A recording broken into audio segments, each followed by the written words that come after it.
Oui, comment vous êtes-vous rencontrés, Jean-Claude et vous-même? Alors, c'était notre première rencontre. Je crois qu'il a été invité par un ami, par des amis. C'est Eric du journal Le Figaro et Zina de TV5. Et c'était où? C'était Alors ici? moi, c'était au Palais Glaoui, comme chaque année à l'époque du festival de jazz, Oui. au festival de la musique sacrée de Fès. J'organise une soirée privée pour les journalistes et leurs amis. Alors j'étais surpris d'avoir mon cher ami Jean Lucas qui était arrivé. Mon ami Eric m'a présenté, voilà, Jean-Claude Quintas, c'est le directeur du festival du jazz de Fès. J'étais très heureux. On a déjeuné ensemble. Depuis ce jour, elle est devenue un ami et surtout, lorsque j'ai reconnu qu'elle est marocaine, qu'elle est née à Oujda, qu'elle est un artiste. Bon, je crois que c'est depuis 15 ans, 16 ans ou plus. 35 ans que j'ai un Fès. 35 ans à Fès. Moi, je l'ai connu il y a à peu près 20 ans. Oui. Ah oui. Et chaque année, on se voit, chaque année, il me rend visite, chaque année. Des petits mots. Oui, vous envoyez des petits mots. C'est magnifique. Oui. Belle amitié, hein. Donc, je suis très content de faire connaissance à son amie Catherine. Je trouve, vous êtes adorable. Et ça nous fait Mais plaisir on de. ne peut être qu'adorable avec vous. Merci, ça nous fait plaisir de vous voir avec un grand ami de Fès. Que Dieu le protège. Oui.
De quel moment vous êtes arrivé à la peinture? Bon, je suis arrivé à la peinture par hasard. Ah oui. À l'école, en commençant à écrire, de retour à la maison, on commençait à peindre aussi avec le crayon. Oui. Au crayon tout d'abord, après crayon couleur. Après être à l'âge de l'adolescence, j'ai commencé à acheter de la peinture. J'ai commencé à peindre n'importe quoi, à peindre des pigeons, Sans peindre. formation? Sans formation, je suis artiste autodidacte. Autodidacte, total. Et après, j'ai développé toute ma carrière, bien sûr, en se jetant sur des livres qui parlent des grands artistes, sur l'art, Oui. par exemple, de l'art gothique à nos jours. Bien sûr, aujourd'hui, je suis comme je suis, un artiste du pointillisme et des formes géométriques.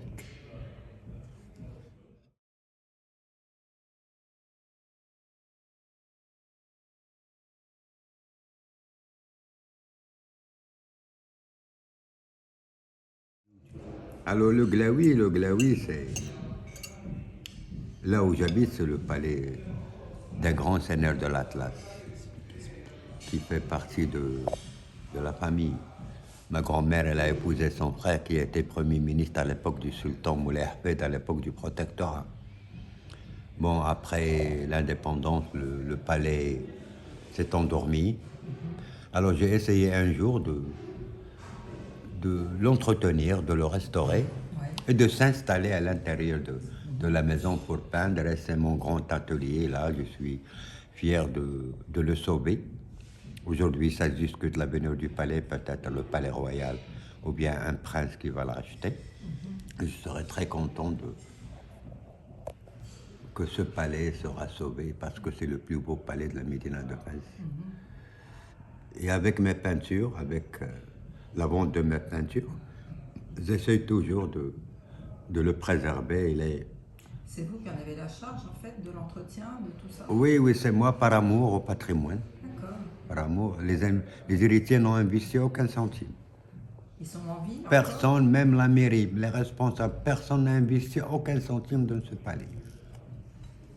Et j'espère bien que prochainement il sera Réhabilité? entre des bonnes mains. Il sera restauré, il sera... Ah, il le mérite. Hein. Oui, il le mérite, oui, Largement. parce que c'est le plus beau. Parle un peu de l'histoire du palais, la voiture de Lyoté, la chambre. Oui. Alors le palais, comme vous le savez, il a été construit au 19e siècle. Aujourd'hui, il appartient aux petits-enfants du Pacha El-Glaoui, qui était l'ami du Roosevelt, président des États-Unis, qui était l'ami de Churchill, Winston Churchill, premier ministre anglais. Qu'un jour, le Glaoui lui a offert 2 chevaux et Winston Churchill lui a offert la première voiture anglaise entrée au Maroc, une Bristol qui est garée toujours au garage. Bon. Glaoui, c'était un grand homme qui encourageait les artistes, les artisans. C'était un homme de terrain, c'était un homme noble. Il avait même un lien de sang entre la famille royale et la famille Glaoui, que le roi Moulay Yahbed a épousé la fille de Madani Glaoui, qui était mon beau grand-père. Alors aujourd'hui, le palais il appartient aux petits-enfants du Pacha de Marrakech, le fameux Pacha. Et le palais, c'est... Glaoui, il avait partout au Maroc, il avait des casabas, des palais. Il encourageait les artisans toujours à développer tout ce qui a été réalisé à l'Andalousie. Aujourd'hui, au Maroc, on a nos propres motifs décoratifs particuliers. C'est grâce à lui, il a encouragé, comme le roi Hassan II, paix à son âme, qui a réalisé un chef-d'œuvre à Casablanca, la grande mosquée de Casablanca. Il a encouragé les artisans, il n'y avait pas de n'importe quoi, mais il y avait des chefs-d'œuvre, des grands maîtres artisans marocains. Et comment se fait-il que cette famille ait laissé Alors c'est l'indivision, c'est partout dans le monde, c'est l'indivision. Lorsqu'on va perdre le chef de famille, les petits-enfants, ils sont fous. Chacun, il vit dans un pays, dans notre ville. Il y en a des héritiers qui ont les moyens, il y en a des héritiers qui n'ont pas les moyens. Et c'est ça le problème. Alors avant, c'était toujours en guerre. Alors aujourd'hui, j'ai essayé de rassembler la famille. Ils sont prêts à le vendre s'il y a quelqu'un qui va proposer un prix honnête. D'accord. Et si on revenait un peu à ta peinture, au plaisir que tu trouves, l'œil que jettent les autres sur ta peinture, les rencontres qui t'ont permis, je sais pas, des belles rencontres que tu as fait grâce à ta peinture. Alors pour mes peintures, moi je suis très très content de réaliser quelque chose qui n'existait pas ailleurs. Et je peins, comme je vous disais tout à l'heure, je peins pour le plaisir des yeux. Ma peinture, elle est unique. Et je reste toujours fidèle à cette école du pointillisme. Et toujours, je vais amener quelque chose de nouveau, chaque fois. Chaque fois que j'ai envie de peindre, ça veut dire que je veux peindre une chef-d'œuvre. C'est pas n'importe quoi. L'inspiration vous vient comment, en fait? L'inspiration de moi-même, l'inspiration de ma famille, l'inspiration du lieu, l'inspiration des circonstances dans le monde, l'inspiration de la beauté de mon pays, de ma Médina, de la beauté d'avoir des amis comme vous aussi. Ça m'inspire. Bon, je crois qu'après ce déjeuner, bien sûr, je serai fier de peindre quelque chose parce que je suis très content de passer une demi-journée avec des amis qui aiment mon pays, qui aiment ma ville natale.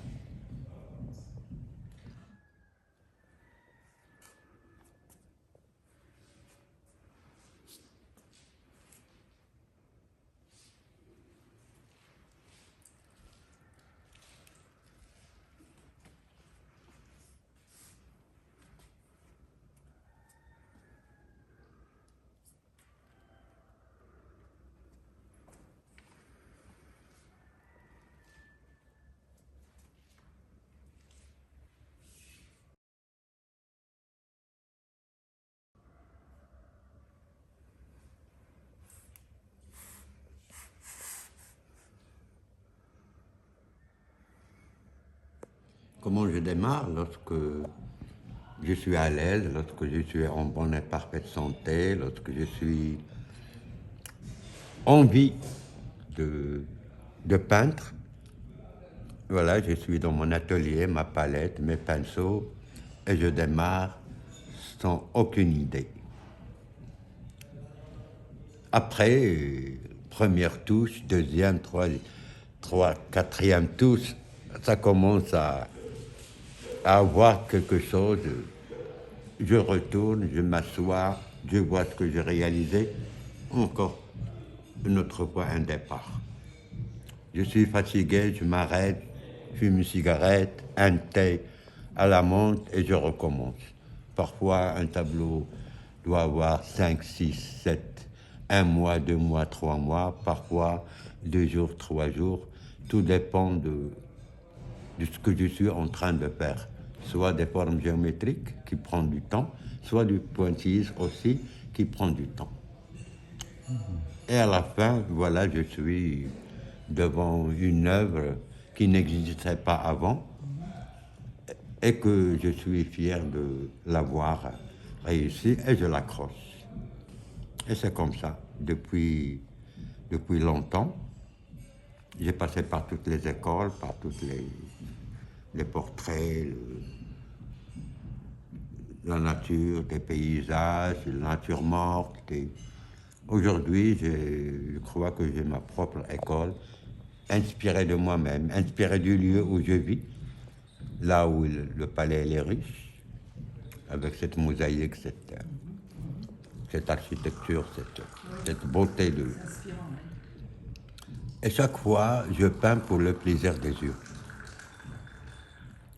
Je ne donne pas des noms à mes tableaux, je laisse les gens leur donner des noms, ils sont libres. Et je suis fier d'être le doyen des artistes à Mazur au monde. Et je suis fier d'avoir des amis comme vous qui ont admiré mes œuvres. Et je suis fier aussi d'avoir mes tableaux partout dans le monde. Merci.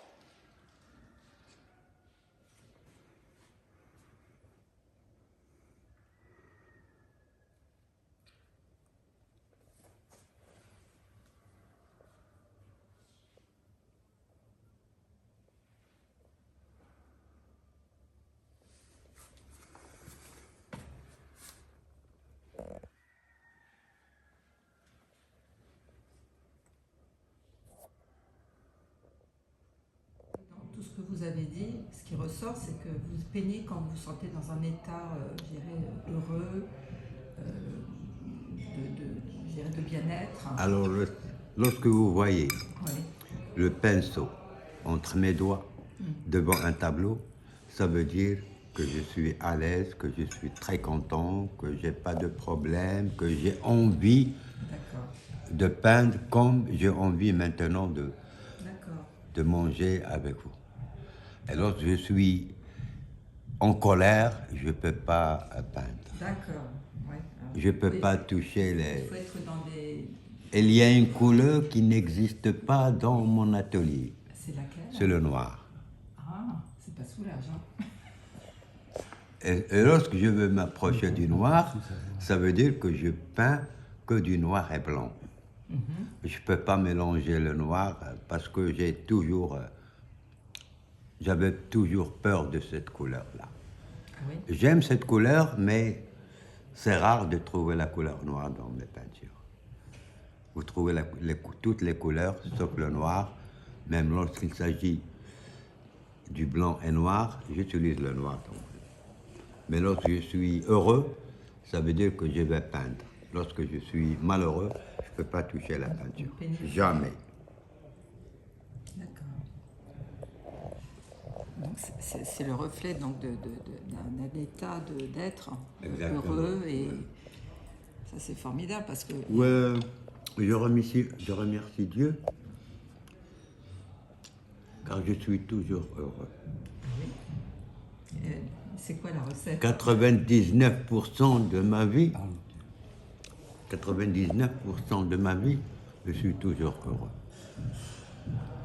Alhamdulillah. Heureux, j'ai un grand cœur. Heureux d'avoir des amis partout dans le monde. Heureux d'avoir des amis qui m'aiment. Heureux d'avoir des bonnes relations avec tout le monde. Et heureux d'être un artiste.